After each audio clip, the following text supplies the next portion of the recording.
So Solana has a new phone. Is this good? Is it worth buying? Is it a load of rubbish? Well, let's find out and have a little look.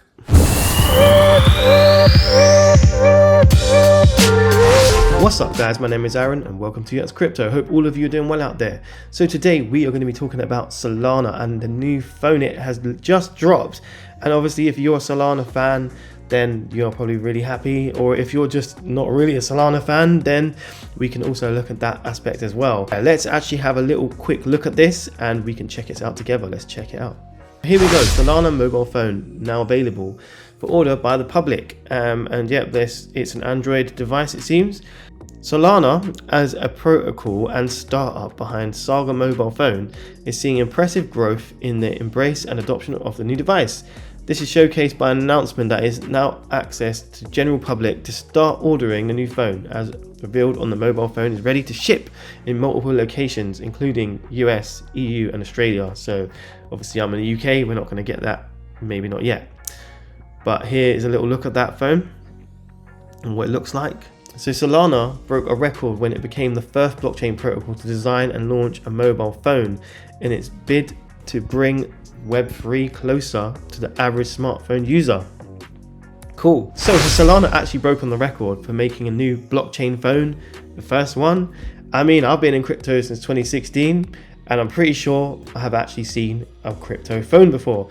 So if you allow me to show you, I'll quickly show you one that I've seen before. So here we go. If you haven't seen this ever before, there's one called Siren Labs, and it's a blockchain smartphone, and it looks like this, quite nice looking, right? And how long has that been out? Let's quickly show you. So look, we go on the roadmap right here, and look, roadmap for this phone was 2017.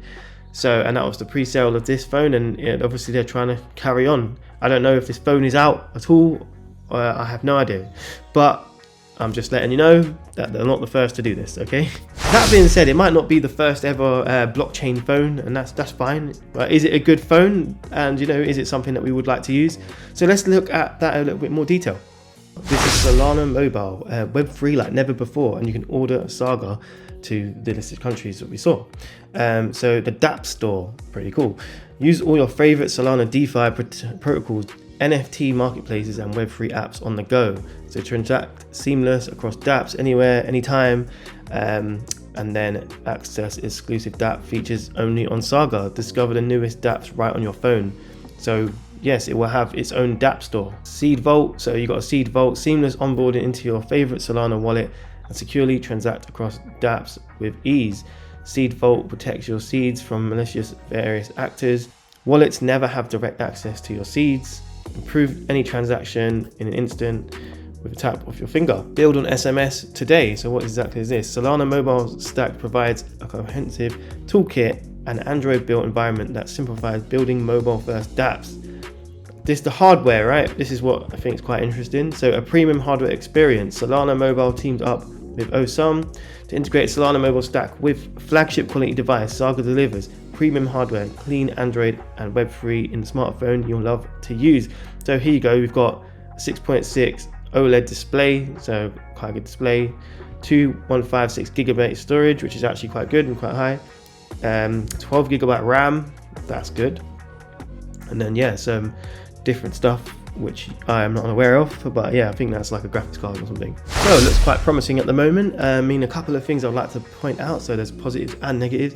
Positives being, so obviously the hardware looks pretty good. So if I quickly show you a little benchmark chart right here. So here's our little benchmark. So this is a Exari Black Shark 5 Pro. So it's obviously another phone, Android phone as well. And here is some good things. It comes in 516 and obviously different sizes as well. And then the price is actually at $600. So it's got 16 gig RAM and that other one has 12 gig RAM. So, we're upgraded on that. So, there is devices out there which you can get a lot cheaper, potentially. But if this is just one phone, there's obviously a lot of other ones. So, for example, if you benchmark it against some other ones, so Samsung Galaxy, if you're looking at pros, obviously the price is pretty good. But then if you look at stuff like the memory, you've only got 128 gig. Yeah, but obviously pretty bang in the middle in terms of, some of the upgrades. Pretty good in terms of what it actually has and the hardware, but obviously price is quite a lot of money. So I didn't actually mention the price. The price is actually $1,000. So yeah, fairly expensive considering what you're getting, but maybe it's worth it. So obviously price is quite expensive for this phone, right? And the hardware, you could say, yeah, it's pretty good in hardware, so could it be worth it? You know, maybe it is, right? But the benefits where we want to see where that price has come in, because obviously we saw you can get one for $600, right? The benefit should be in crypto, the whole decentralized apps, all of that side of things, right? So let's have a little bit of a look at that. So obviously the dApp store sounds really cool, right? I mean, this is good. But one thing I would say, right, is it really a Solana mobile, okay?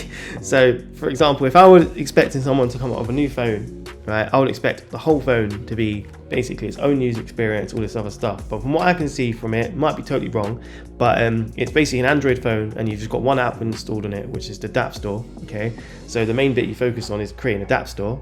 Is it really a Solana phone? It's just maybe the brand on it, and you just added one app, what you get inside of the phone, right? So pretty simple to do. Maybe I'm wrong, maybe I'm judging this too soon, but I think does that class this as a only Solana mobile phone, right? So for example, Google made their own phone and the user interface is based on Android, but it's totally different. Very much Google-ified, right? But so it'll be good to see if Solana actually does anything like that, and it's not just an out-of-the-box Android phone which just has one app on it, because then you're already paying a lot of money for that. But the dApp store, maybe there's a lot of value in that, and obviously in terms of security, that side of things, right? And you've got the seed vault based on Solana. So one thing I would like to drill into a little bit is obviously Solana, right? They are putting a dApp store, so dApps means decentralized apps, and obviously the word decentralized is where I'm going to focus on now, right? Is Solana decentralized, and is it secure? That's the main thing we want to look at, right? So let's have a little look at that as well. Okay, so Solana. So here is 3 reasons Solana isn't really decentralized, okay? So I'm just gonna state it how it is. I'm sorry to all you Solana fans, okay? But I'm just gonna give you some information here that maybe you didn't know, okay? So you've got private versus public token allocations, okay? So something that you should look at right here is this chart, if you haven't seen it. So basically, insiders, right, in all the team company VC purchase tokens. So basically Solana isn't really decentralized, and if it is, it's not that much decentralized compared to other projects. So for example, like Cardano, obviously Bitcoin, and other projects. But Solana, out of all these different projects, is the least decentralized. So obviously calling it something like the dApp store decentralized, I don't know if you can really claim that, right? But that's just one point on there. How many nodes does Solana really have? It is easy to see the validators run the network. To illustrate, only 21 validators run Binance Smart Chain with a market cap of 63.1 billion. In staking contrast, Ethereum has 2,471 validator nodes. Okay, cool. So Solana right here has 70% fewer at 1,447 nodes. Although it means the network is faster than Ethereum, because fewer verifications and confirmations have to be conducted, it also means the network is less decentralized. Okay, point number 3, Solana's outages. So you must be aware about this if you're invested in Solana or you know about it. They have a lot of outages, and it can obviously be problematic if you built on top of Solana, or if you have anything based on Solana, for example, like the Solana phone, right? That would also affect the Solana phone if you have outages. So that's kind of the main point here, right? You're trading off speed, but is it reliable? And obviously Solana has proven a lot of times before in the past that it's not that reliable in terms of the infrastructure of it, right? And the network. So going back to the whole decentralized part of Solana. So if you're not aware, obviously a lot of the tokens and the coins were held by FTX. So FTX was a catastrophic disaster, and obviously it brought down Solana with it, right? But this is showing you the importance of decentralized systems, right? In crypto. If you're not paying attention to decentralized systems in crypto, then I don't know why you're here. Are you really about crypto?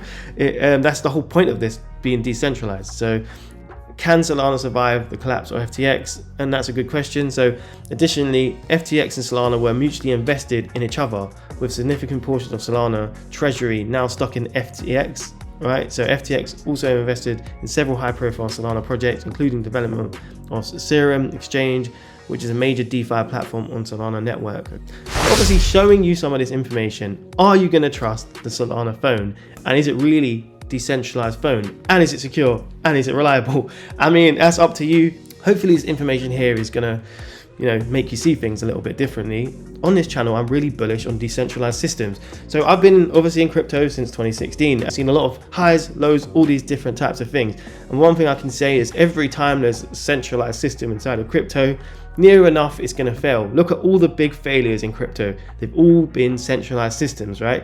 So hence why Solana fell with FTX, because it was not decentralized. It's exactly the same, right? Of all these exchanges that go down, they're centralized exchanges, right? That's what happens. So there's never been a problem with anything decentralized, really, okay? So that's the thing. Where are you going to put your money if it comes to crypto? Is it really going to be in centralized things or who promote a lot or whatever? Or is it going to be actual decentralized systems that do something and have purpose? If we're going to change the game with crypto, it's not going to be centralized. It's going to have to be a decentralized system. And we can obviously use centralized stuff to promote, do things with it, but the technology has got to be based in decentralized, in my opinion. Other things to note as well. So obviously I'm a product designer. I do a lot of UX and UI, and obviously the name of the channel is UX Crypto. So in crypto, everything is based in desktop, right? We've got so many things. Some people do use apps, right? There's trading, things like that. But then in terms of, a lot of the user base in crypto, where are they based? Are they based on mobiles in terms of where they're doing their stuff? Or are they based on desktop? That would be a point I would love to know.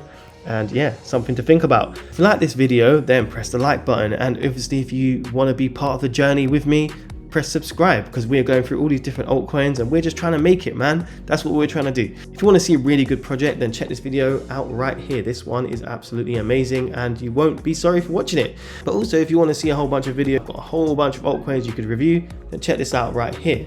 But if I don't see you, I'll see you at the top. Bam.